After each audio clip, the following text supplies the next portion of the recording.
Support for Soccer Today is brought to you by Manscaped, the best in men's below-the-waist grooming. Manscaped offers precision-engineered tools for your family jewels. Manscaped recently launched the Ultimate Man's Hygiene Bundle, the Performance Package. Join over 4 million men worldwide who trust Manscaped with this exclusive offer for you. 20% off and free worldwide shipping with the code SOCCERTODAY at manscaped.com. Ya lo hace, pierna derecha, directo al arco, ¡golazo! ¡Golazo! ¡Golazo!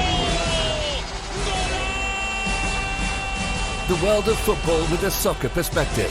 This is Soccer Today with Duane Mullins and Kevin Laramie, live on the Sports Podcasting Network. Good day, good night. Welcome to Soccer Today for Thursday, July 7th, 2022. I'm Kevin Laramie and I'll be joined by Duane Mullins in a second as we invite you to subscribe to our YouTube channel and click on the notification bell to be made aware of whenever we have a brand new show uploaded. If you're listening to us via podcast, thank you. The podcast is available everywhere you find your favorite podcast. It'll be Spotify, Apple Podcasts, Spreaker, and Google Podcasts. Duane, big news in the world of international soccer over the last couple of hours. Tyler Adams reunited with, of course, Jesse Marsch, his manager from the Red Bull days, from the Leipzig Red Bull days, and we'll talk about that later today in his announcement joining Leeds. We'll also look at the W Championship in CONCACAF. CONCACAF's premier women's international or continental championship that serves as also qualifying process for the World Cup. We'll look at the recent scores and the games that were upcoming. But Duane, first and foremost, it's official. It has been made official. Alejandro Pozuelo is taking his talents to South Beach, to Miami. And it was maybe the least good kept secret, whatever that expression is, the least best kept secret in the entire league. Here's official numbers. TFC is sending Pozuelo to Miami for $150,000 in general allocation money. That's one thing. There's also additional conditional general allocation money depending on performance. And there's a sell-on percentage if Pozuelo is sold by Miami to somewhere else. TFC will get some of that money. Here's a couple of statistics that I changed since yesterday. During his career with TFC, Duane, Pozuelo had a .62 goals or assists, I should say, per 90, and an expected goal number of 25.1, and he scored 28 goals. Toronto FC's DP is now in Miami, which means Bernardeschi will come to Toronto soon. But first of all, your official thought on Pozuelo being a member of David Beckham's team. We talked yesterday about Pozuelo's impact on TFC and sort of his status as a TFC player in an historical context. So I'm not going to get back into that. The TLDR of it is I have a lot of time for Alejandro Pozuelo. I think he's one of the best players to ever play for that team. Perhaps the second best. You could argue maybe second, third. It doesn't really matter. He's a very good player, and he will have a legacy at TFC for forever. But when you look at his actual numbers, I suspect that they've been trending a little bit down for the last 18 months. That if we had looked at those numbers at the end of the 2020 season, the weird 2020 season where TFC, it seems years ago now, but had almost with a shield, and a lot of that was based on his play, you'd see much higher numbers there. So this might be a fit issue, both leaning into the Armas years where he didn't really know what he was doing, and obviously he didn't really know what he was doing. He didn't really fit into that. He had the off-field issues happening there as well. Leading into this, where Bob Bradley, I don't think Bob Bradley ever really knew what to do with him. He doesn't really fit the system Bob Bradley wants to do. It wasn't a great fit, even though he was a very good fit at the end of the Vandy years. Certainly took TFC to an MLS Cup final, which is no small achievement. Second place in the Shield standings, also not a small achievement. Unfortunately, that season ended short and hasn't really come back since. It probably was the right time to move on, particularly with his contract coming up at the end of the year. I do think from the Miami perspective, they have, I think, re-signed him to another DP contract. I believe that's part of it. That will be likely with an eye to sell because you can't sell a guy that's 6 months in. They try and get some value into it. Sure. So that's where we're at there. And we're also very close to a playoff spot for New England. For Miami, they are only 3 points away from New England. So Miami, with maybe the addition of Pozuelo, maybe fancy themselves to have a chance to qualify for the playoffs this year. Miami, 22 points after 17 games played. They have a couple of games in hand versus other opponents in the Eastern Conference, like New England and like Orlando. So with Miami, with the addition of Pozuelo, and I think that may be the angle we could look at it today versus yesterday, more Miami's adding a successful player in MLS, playing in different circumstances in Miami, different setting also, but Miami is only 3 points away from a playoff spot, and maybe the addition of Pozuelo is enough to bridge that competition. Orlando's not firing on all cylinders, and let's not forget, they might have lost their best player, Pereira, for a while, which means they might slide out of a playoff spot, which means Miami might have an opportunity to slide back into the playoff spot in the Eastern Conference, and that could be with, of course, the help of Alejandro Pozuelo going forward. He really has been. He won the MVP. He won the MVP for a reason. It was a weird season, of course, and we acknowledge that. And the asterisk will always kind of be there in our minds because it's the COVID year. But he was absolutely playing out of his head for that season. He was the best player in the league by far. It was a clear pick for the MVP in the same way that a lot of other MVP picks have been. So look, they've got a good player. Whether he wants to stay long-term in North America is the question.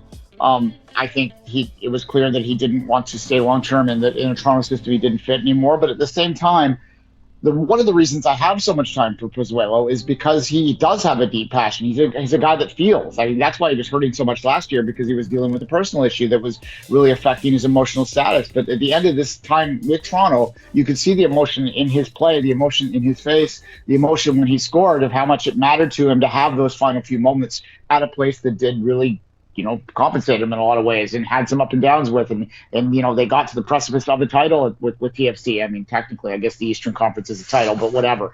You know what I mean? So, yeah, look, he's a guy that I think Miami could use for a half season, and he will give it their all. And it makes Miami a better team now, for sure. He's a great player. It makes him a better team now. It makes Toronto a weaker team now until we see what they bring in. Like, they have to incorporate those guys before we can say anything. We can look at their past history and say, yeah, it looks damn good what they're bringing in, but we don't know until it plays out. They can put all the billboards all over my neighborhood. I sent Kevin a photo last night on my phone. Insigne is everywhere. Like, I can't walk 3 feet without seeing his face. They're pushing it hard. They're full in on a little project here in Toronto. Pozuelo wasn't part of it. We wish him good luck in Miami. It's a good move for them, I think, even if it is short term, because they do need to get some faith back in that market. And this is a guy that, especially with the Spanish sort of influence he has, that they can get behind. He can work in the community because he speaks the language. It's a good fit for him. Yeah, and we'll see what happens on the field, if he can help Miami climb back into a playoff spot, if he can contribute to the success of Inter Miami with his new club. That's a question, but we'll see if it's possible for them to do that. And of course, we'll see if he's going to score a few goals. I'm still not necessarily convinced with the output we'll see from Pozuelo, because he needs service. He needs to play with other great players. We'll see if that's going to be the case. But there's a couple of players like Campana. So maybe the Campana and Pozuelo duo could be actually dangerous. And Campana has been one of the best newcomers this year. Maybe him and Pozuelo could be that dynamic duo that the Flamingos need to be successful. Well, I'll push back in the sense that when TFC went on its playoff run in 2019, they did it without Josie, as we can go back in the archives and listen to how much we were lamenting that. Well, I was anyway, lamenting that throughout that playoff run. And you could argue if they had Josie, maybe they win that game. But nonetheless, Pozuelo playing a false nine took them to the MLS Cup final. He has been able to create on his own at times. Now, that was 3 years ago.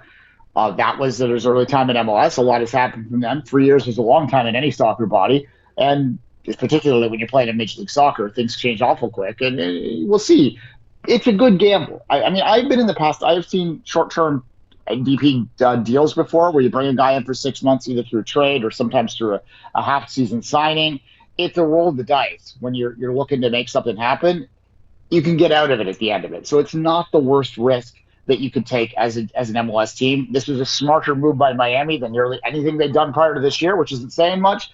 but it's worth the risk in my mind. A proven MVP guy. If he works out, he works out. If not, you move him back to Europe. Maybe you get a little bit of money that you split with TFC. Wash your hands. True, but we'll see what comes of it, and we'll see if there's additional cost for TFC if he produces well. Maybe no. From Miami's perspective, we'll see, but those are great ways to look at it. But it's not the only news in the world of soccer with MLS ramifications, and maybe this is just ramification in nostalgia, in memories that we remember from their time in MLS. But Tyler Adams and Jesse Marsch has been reunited, and reunited, and it feels so good. Obviously, for copyright reasons, it's not what's playing in the background. It's another music. But the two being reunited once again for the third time in their career could be a good sign for both. For Jesse Marsch, it's his first off-season with Leeds. He's building this club the way he wants heading into his first, hopefully full season in the Premier League as manager of Leeds United. Tyler Adams played under Jesse Marsch in New York for the Red Bulls years ago now. And with the RB Leipzig officially, he played there under Jesse Marsch too. And now with Leeds. A midfielder, defensive midfielder, attacking midfielder, depending on his mission given by Jesse Marsch. But he's a known commodity for Jesse Marsch. And Tyler Adams will be coming to Leeds as an advocate for Jesse Marsch on the field. Numbers are not that impressive in the Bundesliga. 4 seasons, 7 games, 51 starts with RB Leipzig. He was there when Leipzig was at the top of the Bundesliga a few years ago. 1 goal, 4 assists, 85% passing accuracy. But to me, it's the known commodity. It's Jesse Marsch finding a player that he knows what to expect for, putting him into the lineup, and then he can build around it, knowing the output of performance day in, day out he can expect from a player like Tyler Adams. He's the USMNT's most important player in my mind. I said that during qualifying, and I agree with it. I mean, Christian Pulisic might be their most dynamic player, who incidentally might be moving out of the Premier League. We'll watch that as the days pass. There's some suggestion that Chelsea might be looking to move on. Like Chelsea, Leeds has not only an American manager, but they have American ownership there. So there's a bit of that, I think, happening with this move. Look, this will be a good fit for them. It'll be a good fit for Tyler Adams, who hasn't necessarily played the fullest role that he could have, I think, in the Bundesliga. Perhaps Jesse Marsch might push him a little bit more forward, get him more involved like he did in New York. We'll see whether he can make that step up. I do think there is a step up to the Premier League from the Bundesliga, even from a top club of the Bundesliga to what was clearly a relegation pushing team last year. But more importantly, this is a move that signals, I think, that Jesse Marsch does have full control over that team, that is able to bring in his guys, and this will be a very important season for him. There was some suggestion at the end of last year, and I didn't think it was fair, to be clear, because it wouldn't, to me, to bring Jesse Marsch in halfway, following Bielsa, God forbid you come in and talk about big shoes to fill, right? Like, it's almost impossible. That team was in disarray. Yeah. He did keep them up. I mean, part of that was because of the teams that were around there were sort of all struggling for the same life preserver, right? Like, there wasn't a lot going on. So it's important here. Jesse Marsch doesn't keep this team above that zone, and I do think there'll be relegation fodder again. Then he might be in trouble. And unfortunately, when you say soccer, soccer today, not football today. When you say soccer, you don't get a long rope in Europe, even if you do have American ownership, because you're going to hear it when they're talking to their fans, and their fans are their customers are the people that pay the bills. So yeah, it's not fair, but it's reality. Bob Bradley can speak to that. No, yeah. Well, also Bob Bradley did not have the greatest of teams when he joined with Swansea. Yeah. So that we'll see what happens with Leeds, but Tyler Adams, a known commodity, will help Jesse Marsch plow through the difficult journey of staying up in the Premier League going forward. Now, supporting me in my journey, in my grooming journey every day, is our sponsor, Manscaped.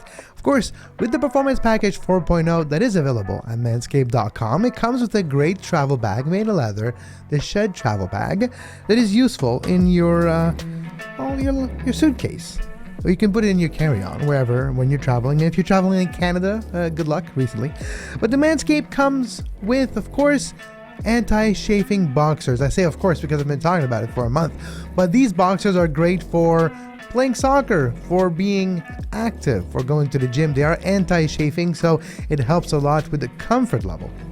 Also, of course, the pièce de résistance, the Lawnmower 4.0, a great clipper that comes with protective technology made of ceramic right here. It's very useful. It has a nice light. It's pretty silent, but it's very powerful, waterproof, can be used in the shower with great effectiveness. The performance package comes also with a ball toner and a ball deodorant. Yes, great product that helps you feel great, be perfect, also less chafing and better smelling areas of your body. With those two products and finishing, this package comes with the Weed Whacker 4.0 that helps you with your ears and your nose and helps you stay groomed all the time.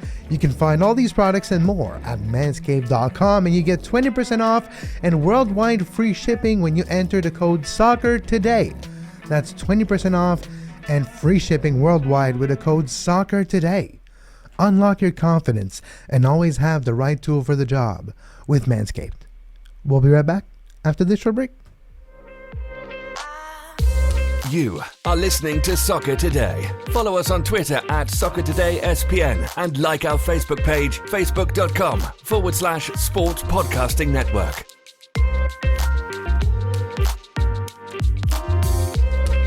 And we're back on Soccer Today. Kevin Larme with Duane Rollins as we say thank you to our patrons that are part of the shout out tier at our Patreon page at patreon.com/2solitudes. Pierre, Patrick, Martin, hope your summer is going well. Jordan, Ian, Gonzalo, how you've been? Vladimir, Dennis, Daniel, Sean, and let's go boys, Blue Collar Dan. How's it going? You can join the great persons that are part of this tier by joining the tiers on our Patreon page at patreon.com/2solitudes. And of course, Duane and I are back right here to talk about a subject that could be talked about also on the Two Solitudes podcast. Duane, the W Championship is taking place as we speak. Games will resume today, tomorrow. Canada plays tomorrow. Here's the schedule as we speak and the results at the beginning of this tournament. Canada played one game. They won 6-0 against Trinidad and Tobago. The USA have played one game so far. They've opened this tournament and they scored 3 goals against Haiti for a big win to start off this tournament. Jamaica upset Mexico in the second game of this tournament. Costa Rica got a big result against Panama, 3-0. Also, in the first match day of this tournament, there's 2 groups. There's Group A, Group B. There's 8 teams, as you can see. And the next matchup will be tonight, Jamaica, USA. Looking forward to it.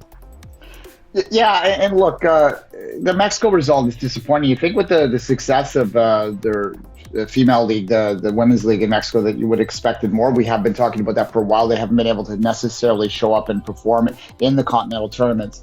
This tournament is interesting, as Kevin alluded to. It's not only an Olympic or the World Cup qualifier; it's also the Olympic qualifier. So, if you're a big fan of Canada in the Olympics, this is a big tournament for them right now. And like all women's tournaments at the CONCACAF level, it kind of slowly grows to a big end. The important games are the games that are going to happen at the end of this. Canada would be expected to beat Trinidad and Tobago. They did. It took them a little longer than I would have liked to score that second goal. It was almost 80 minutes in the game. It was still 1-0. But nonetheless, they did. Once the gates opened, they did. The floodgates opened, and then they finished 6-0. It's almost a touchdown. Yeah, well, they had like 90% of the ball, basically. That's not the official stats, but it certainly felt like it watching it, but they just couldn't break them down. Well, I can tell you the official stat is 74. So that's not too far. 74% of the ball for Canada against Trinidad and Tobago in the first game. Yeah, and then look, I mean, the Euros are on now too. England won their first game yesterday. There's a 3-0 for Norway over Northern Ireland right now. The same problem exists in women's soccer that's been out there for ages, and that's the disparity between the top and the bottom is too big.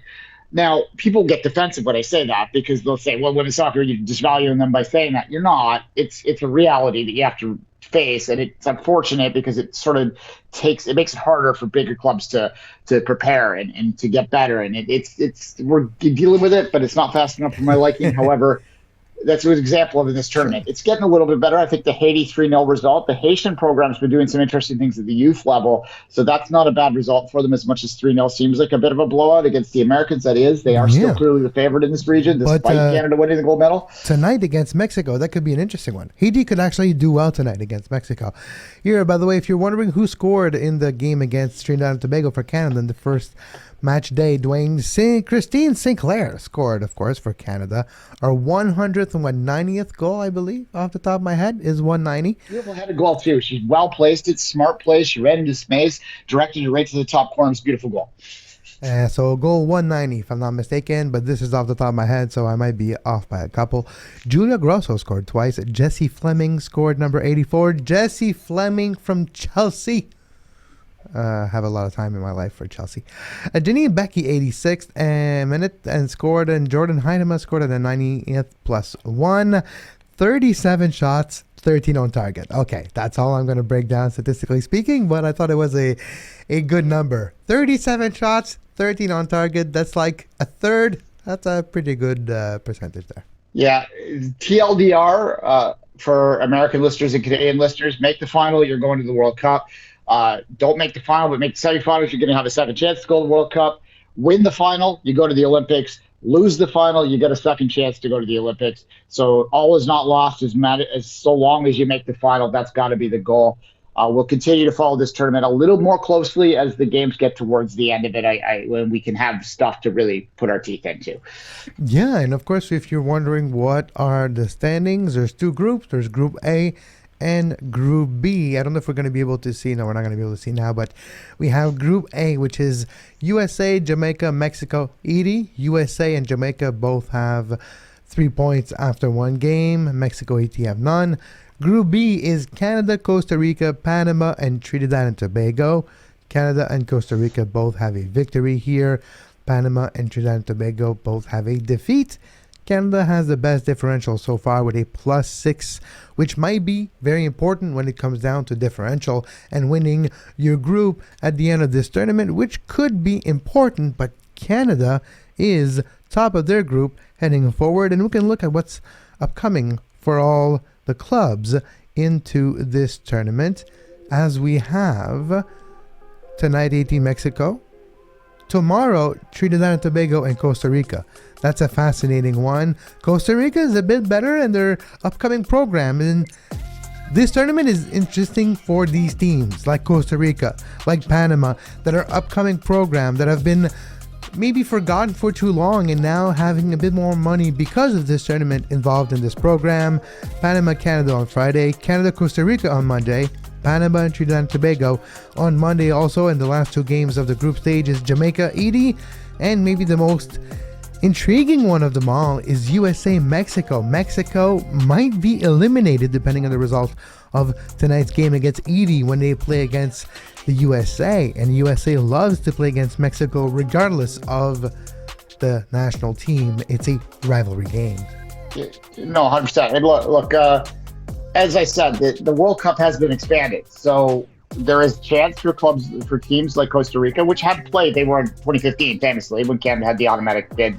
Costa Rica did manage to get in as the third team from CONCACAF. They have a chance to go, and that's an important marker for those size of countries. And the bottom line though with this tournament, what's important about it is, although you could argue that losing the Olympic qualifying tournament separately maybe is a bit of loss, CONCACAF has tried to address that by creating a Nations League for the lesser ranked teams, so they are playing more frequently, and the qualifying process to get into this tournament, which is in effect the Gold Cup for women, is allowing more competition to happen at the lower levels, which in theory is going to raise everything up. It's the same theory that applies to the Nations League at the Group B and Group C levels is happening at the women's level. This is an initiative by Victor, but to try and raise the ship, raise the tide, and so the ships all go up with it. So we wish it well, and we'll continue to follow the tournament, as I said, moving forward, and particularly as it gets into those games that will qualify you to go to a World Cup or an Olympics.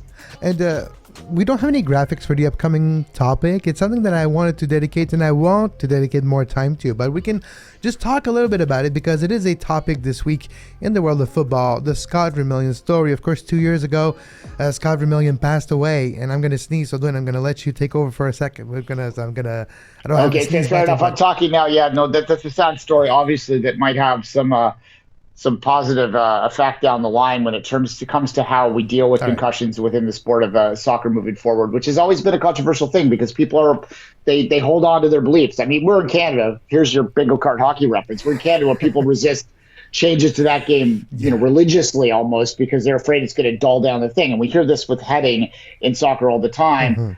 Maybe we need to make some changes there. So I'll let Kevin jump back in, but I think if it's possible to get something positive from something so tragic, then maybe we can get there from this. I agree. And here's a little bit of a context on Scott Vermillion. Scott Vermillion, a player that played in Major League Soccer for multiple years. He played for Kansas City amongst other clubs. He famously played for Kansas City. And he passed away in 2020. A mix of alcohol and medication combination, antidepressant, and he passed away with the complications of that on Christmas Day in 2020.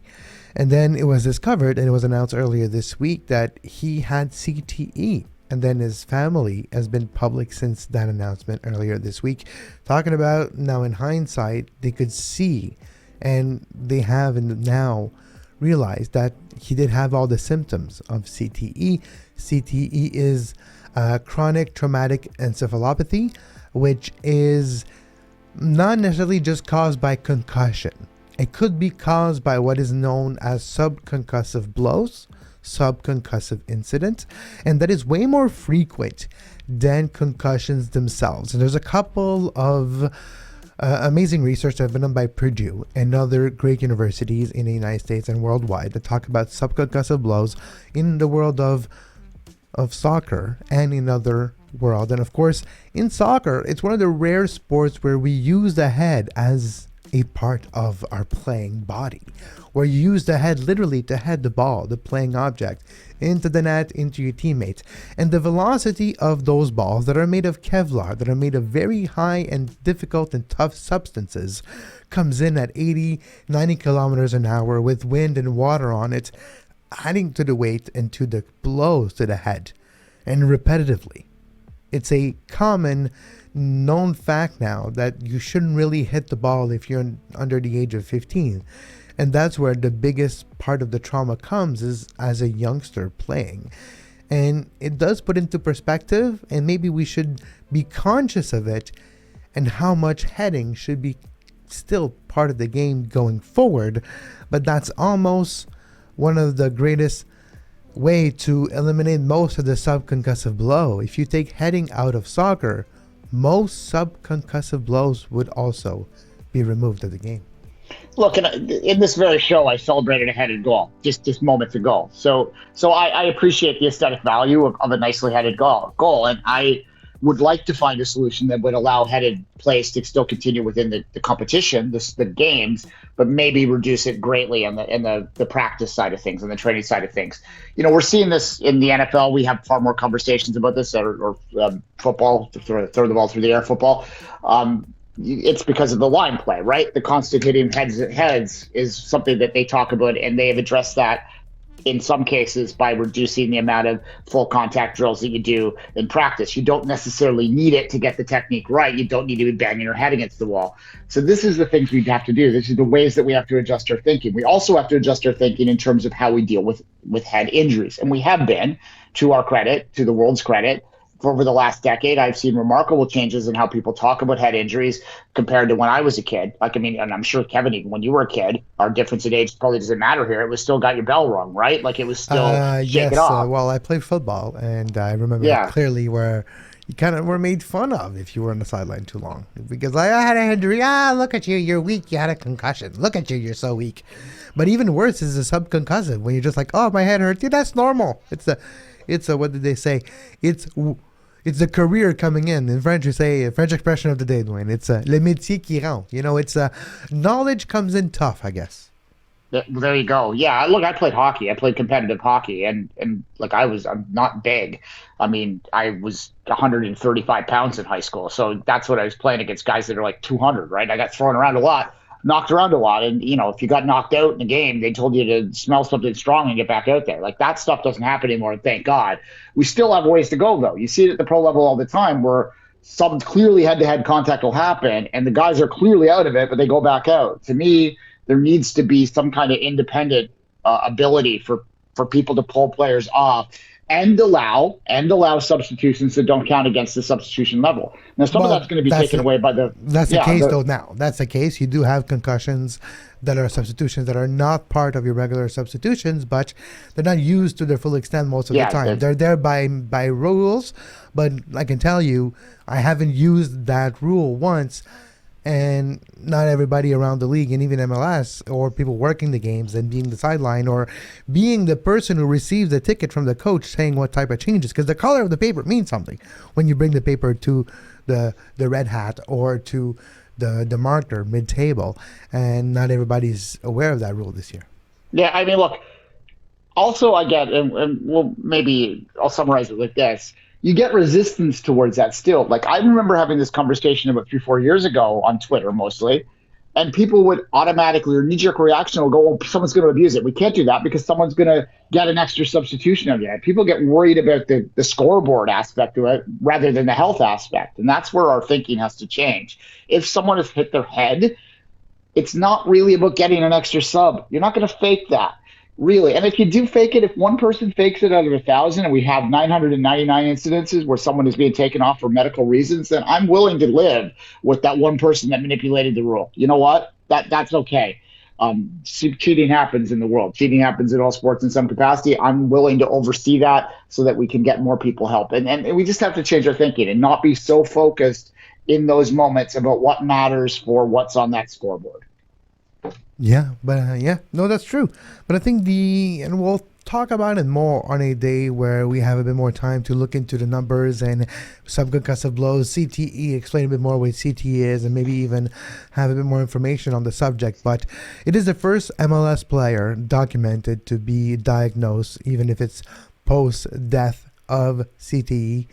But it is something that we will probably see more going forward, unfortunately, and something that does need to be remembered and dealt with going forward. I hope you enjoyed today's show, by the way, and if you would like to find today's show everywhere you find your favorite podcast, you can, and that means Spotify, Apple Podcasts, Spreaker, Google Play, and everywhere else you find your favorite podcast. You can also subscribe to our YouTube page, youtube.com, Soccer Today. You'll find and click the subscribe button and that notification bell to be made aware whenever we upload a brand new episode. And as always, I would like to thank Manscaped, our sponsor today. You can get 20% off and free worldwide shipping at manscaped.com.